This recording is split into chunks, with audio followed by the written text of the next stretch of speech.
Oke, baiklah. Assalamualaikum warahmatullahi wabarakatuh. Terima kasih atas waktunya, Dek. Coba perkenalkan diri dulu, Dek.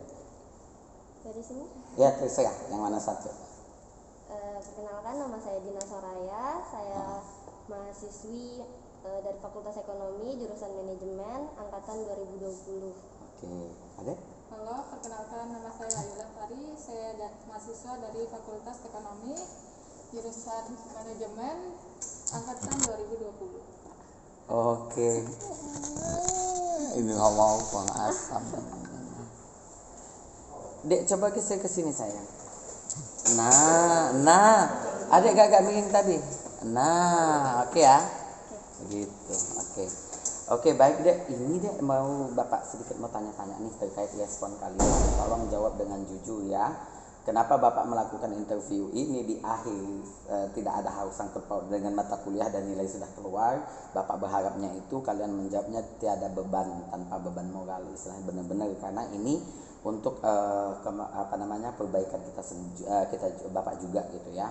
Nah, menurut Adik itu kan ada beberapa di kontrak penilaian Bapak itu salah satunya itu di kontrak ya, tidak boleh telat, tidak boleh nyontek, kalau masuk izin pun itu harus resmi surat dari yang menugaskan ya, institusi atau departemen gitu kan.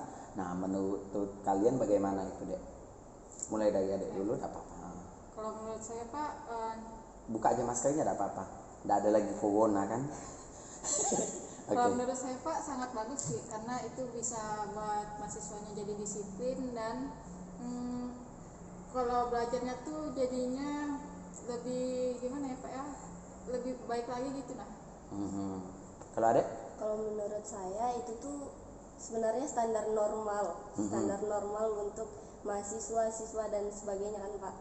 Cuman karena Indonesia ini lebih menormalkan yang datang telat, terus menyontek dan lain sebagainya. Jadi menurut Dina itu peraturan yang bagus. Biar mereka lebih sadar kan Pak. Betul. Normal. Iya sih, tujuannya itu kan. Oke, terima kasih. Nah, terus lagi Dek, dengan kontrak dan juga ada penilaian kan, ada penilaian keaktifan itu kan, hari-hari kan ada yang kalau jawabanmu salah masih tanda plus, kalau dia setengah benar ada garis miringnya, terus kalau benar bintang gitu kan. Jadi seberapa aktif kalian itu hari itu ya ada nilainya juga, pokoknya ada kontribusinya, malah 10% kan di penilaian Bapak untuk di nilai akhir. Nah, menurut kalian dengan pola yang seperti itu, penilaian Bapak dengan Bapak menambahkan keaktifan hari-hari di waktu perkuliahan itu, apakah menurut Adek itu dapat memotivasi adik-adik dan teman-teman lainnya untuk berpartisipasi aktif di selama perkuliahan? Bisa nggak? Ya. Kalau menurut saya itu sangat memotivasi sih Pak, soalnya kan kalau kita udah belajar dengan betul-betul nih ada nilainya gitu, jadi yang mana yang lebih belajar benar-benar dan tidak benar itu bisa dibedakan, jadi lebih adil gitu. Oke, lebih adil ya.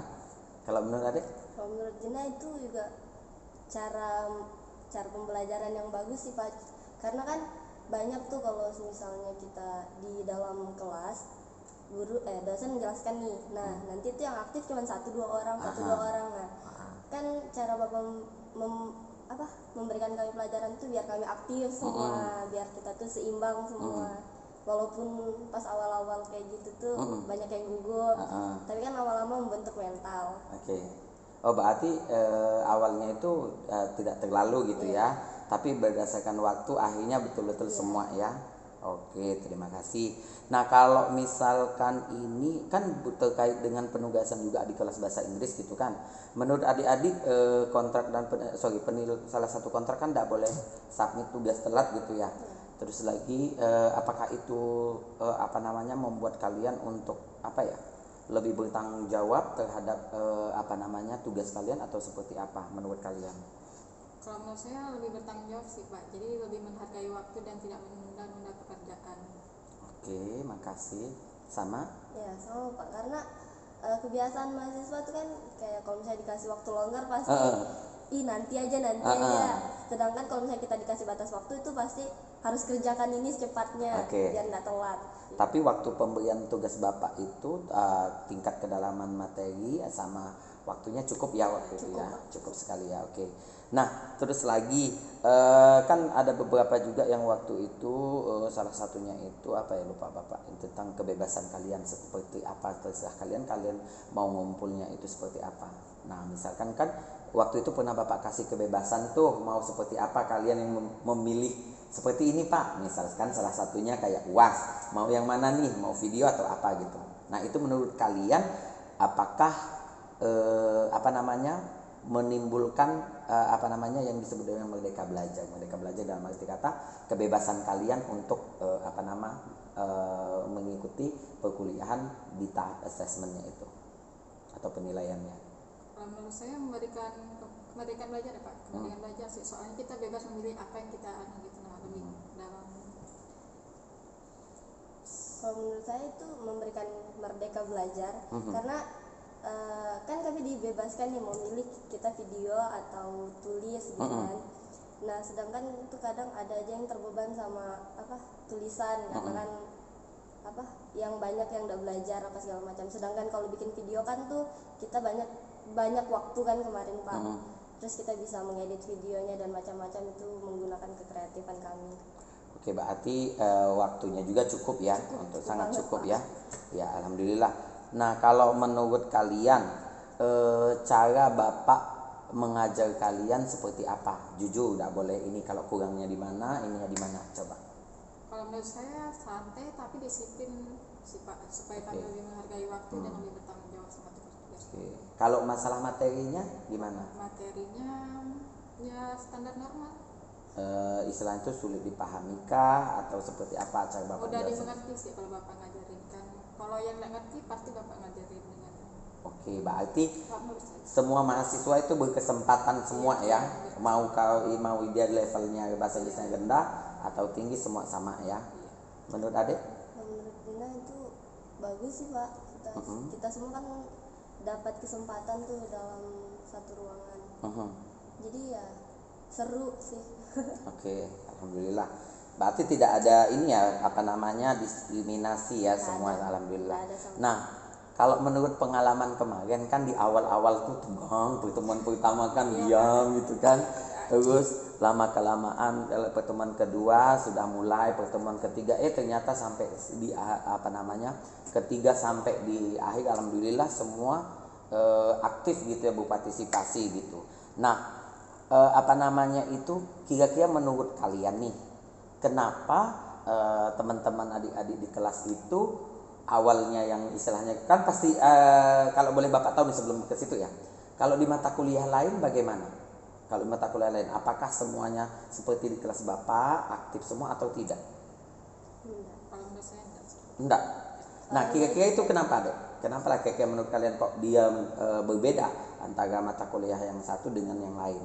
Menurut saya Pak pribadi, kalau menurut saya Bapak tuh mau semuanya tuh sama rata untuk mengerti materi-materinya. Misalnya ada yang nggak tahu nih Bapak ajar sampai dia tahu. Sementara kalau di mata kuliah lain tuh kayak dia yang dosen-dosennya kurang memperhatikan yang nggak tahu tentang materi gitu. Jadi yang dilihat cuma yang yang tahu aja gitu nah. Yang ada kemampuan ya. Berkemampuan aja. Kalau menurut Dina kan kalau misalnya di Bapak tuh kan kami seimbang semua nih. Kalau misalnya ada yang sering diam pasti Bapak tunjukkan. Nah sedangkan dosen lain tuh ya kalau misalnya mereka memberikan pertanyaan yang penting ada yang jawab. Nah ya sudah kayak gitu mereka. Oke. Berarti istilahnya itu semua mahasiswa tuh diberi kesempatan gitu.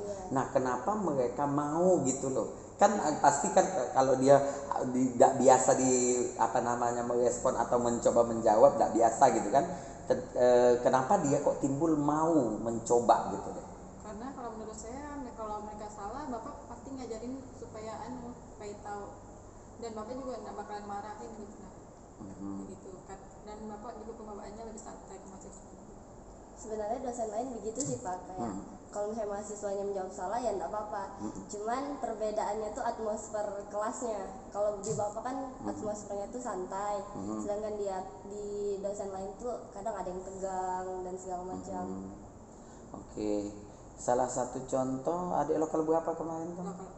Yang ngomongan si ini ya, siapa? Nur Halimah ya? Raihan. Arman. Oke, ya ya. Nah, di waktu itu kan awal-awalnya ada salah satu siapa orang Dayak itu? Ada yang cowok, yang si duduk di pojok. Nah, itu kan awalnya seperti apa kan nggak tahu sama sekali ya. Tapi lama kelamaan akhirnya dia mau dan videonya lumayan dikatakan meningkat lah istilahnya gitu kan. Nah, biasanya apa sih membuat seseorang itu ini secara umum ya, membuat seseorang itu yang awalnya tidak tahu apa-apa, tidak mempunyai keberanian, istilahnya tiba-tiba dia ingin merubah atmosfer dia sendiri hingga dia mau berubah lebih baik. Kira-kira apa sih membuat seseorang itu mau melakukan sesuatu untuk lebih baik? Karena dihargai dan dimotivasi sih kalau menurut saya. Dihargai dan dimotivasi gitu. Karena mereka diberikan kesempatan membentuk mentalnya juga, Pak. Oke, berarti mereka istilahnya itu apa ya? Kalau misalkan Bapak tidak melakukan bagaimana tuh misalkan? Ya, cuma Pak, nanti di tahap itu aja kayak misalnya nih Bapak kasih kayak sindiran keras atau nggak menghargai dia punya, pasti dia mentalnya langsung jatuh dan malas lagi buat gitu. Oke. Berarti istilahnya itu jadi seseorang itu akan melakukan sesuatu yang terbaik dari dirinya ketika dia menemukan orang yang seperti apa?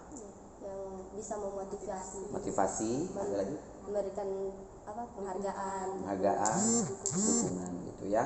Nah, salah satunya lagi kalau misalkan kan walaupun saya memberikan motivasi nih dan juga dukungan, seandainya nih kalau misalkan Bapak tidak ngasih dia nilai bagaimana tuh misalkan? Sama jatuh lah mentalnya Pak, jadi dia malas gitu percuma. Nah, berarti dia lebih ke lebih percaya gitu ya, percaya bahwasannya saya akan melakukan atau memberikan penghargaan atau penilaian setiap apapun yang dia lakukan. Nah, berarti satu kuncinya yang bisa saya inikan bahwasannya selain motivasi dan juga penghargaan terhadap apa yang sudah dilakukan, yang pertama lagi berarti kepercayaan. Kalau tidak percaya walau dimotivasi hari-hari gitu kan, menurut kalian kepercayaan itu berperan penting enggak? Misalkan gini loh ya, ketika kalian di perkuliahan nih gitu kan, nah apakah dosen itu sangat membutuhkan kepercayaan dari mahasiswa gitu? Sangat butuh, Pak, sangat penting. Saya kalau misalnya dosen tidak percaya sama mahasiswanya kan, misalnya dia buat janji jam segini, nanti pasti dosennya pikir paling nanti dia telat. Padahal seharusnya mahasiswanya kan datangnya lebih awal gitu. Sedangkan ya itu karena nggak ada kepercayaan sih. Jadinya. Kepercayaannya di sini maksudnya kepercayaan Ade kepada dosen dalam membimbing kalian selama perkuliahan itu gitu. Apakah perlu dibutuhkan itu? Kira-kira kalau misalkan dengan adik kan ini nih, saya dapatkan nih kepercayaan dari adik-adik gitu kan, sekelas gitu, bahwasanya saya mampu gitu. Nah, berarti adik-adik akan melakukan seperti apa tuh? Bakalan nggak mau bakalan ngecewain dosennya dan lebih kayak nurut dan disiplin sama apa yang diperintah. Oke. Jadi ketika kalian sudah percaya sama dosennya, maka apapun keadaan kalian yang sekarang, kalian akan mencoba yang terbaik, itu maksudnya. Oke, makasih. Nah, mungkin pesan dan kesan untuk Bapak deh. Yang yang kurang-kurangnya seperti apa gitu. Jangan takut-takut kan, tidak ada juga pengaruh dengan nilai. Kalau apa ya? Kalau duluan ini kalau menurut Dina sih ya Bapak tuh cara ngajarnya sudah sangat bagus, Pak, sudah sangat bagus, karena saya dan teman-teman saya pun banyak yang bisa bahasa Inggris jadi bisa kan, itu karena Bapak. Terus nilai kami juga alhamdulillah karena ini kami percaya sama Bapak kan, jadi kami berusaha lebih keras.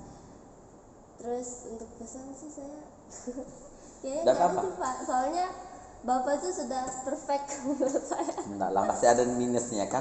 Bapak kan sering marah-marah juga kan di kelas. Tapi kan itu kesalahan kami, Pak. Oke. Kalau Bapak diam sih, kami kira Bapak lagi bego. Yang kayak ada yang hari itu kita dikeluarin tuh ya, satu kelas. Iya, itu lagi bego satu tuh. kelas lagi bego. Oh, yang ini, yang buku, bukan bad mood itu. Beda itu sayang kalau bad mood gini deh, misalkan adek punya masalah pribadi di luar ini, ketika masuk kelas berdampak ke kelas gitu. Nah tidak, memang bapak begitu. Kalau misalkan gini, kalau misalkan berhubungan dengan apa namanya itu kedisiplinan, terus lagi sikap, itu saya tuh langsung peng gitu. Nah tetapi kalau misalkan awalnya kau kurang ajar, tetapi di perjalanan waktu perkuliahan, di pertengahan perkuliahan, misal 1 kali pertemuan itu kau berubah, nah itu saya sudah tidak lagi bad mood sama dirimu langsung gitu. Tapi kalau masalah apa namanya pengetahuan, ya kan tadi istilahnya itu saya percayanya itu tidak ada kok manusia yang bodoh. Karena kenapa? Coba deh cek orang tua kita, balahan tidak berpendidikan, tidak sekolah, tetapi dia bisa gitu loh, malah mengantarkan adik-adik sampai di bangku perkuliahan, sampai malahkan di pernikahan. Kalian mau kuliah setinggi apapun, ketika kalian sudah di dalam kehidupan nyatanya, pasti kalian masih butuh pesan atau saran dari orang tua. Itu makanya saya memberikan kesempatan ke semua, itu sih salah satunya. Oke, terakhir deh pesannya supaya lebih ini, saya bagaimana? Kadang-kadang bapak kalau menurut saya pak, kadang-kadang bapak tuh terlalu bersemangat, jadi suaranya agak lebih nyaring gitu. Oh besar ya? Ya, jadi orang tuh gampang kagetan, bapak juga belumnya kayak Oh iya, benar gitu ya? Langsung dak-dikduk. Kaget gitu ya? Langsung ngeblank. Tapi kalau misalkan mungkin ya itu dirasakan ngeblank itu sampai kita hampir selesai perkuliahan, setelah pertemuan, atau di awal-awal saja deh? Di awal-awal sih. Di awal-awal, tapi kalau yang sudahnya karena sudah terbiasa mungkin ya? Biasa jadi. Oke, terima kasih deh atas waktunya ya. Mungkin dapat kalau boleh Bapak simpulkan, berarti ada menyampaikan bahwasannya kontrak dan cara penilaian Bapak ini sudah sesuai apa ya dengan harapan adik-adik mahasiswa gitu ya. Dan juga alhamdulillah juga istilahnya adik-adik mahasiswa jujur, saya sampai rasa menangis, awalnya tidak bisa apa-apa, pas di akhir kita bikin video ternyata yang tidak bisa apa-apa tadi itu lebih bagus gitu loh. Nah itu saya Bapak sangat terima kasih atas apresiasi kalian. Itu menurut Bapak tuh itu apresiasi untuk kami yang mengajar ya. Berarti adik-adik sudah meletakkan kepercayaan adik-adik, sehingga apapun kondisi kalian dengan pedenya kalian di depan kelas maju satu-satu, mau kau itu pintar, mau itu istilahnya kurang, tetap saja mau mencoba. Itu terima kasih ya atas waktunya. Lebih dan kurang saya mohon maaf. Assalamualaikum warahmatullahi wabarakatuh. Tunggu ya nanti di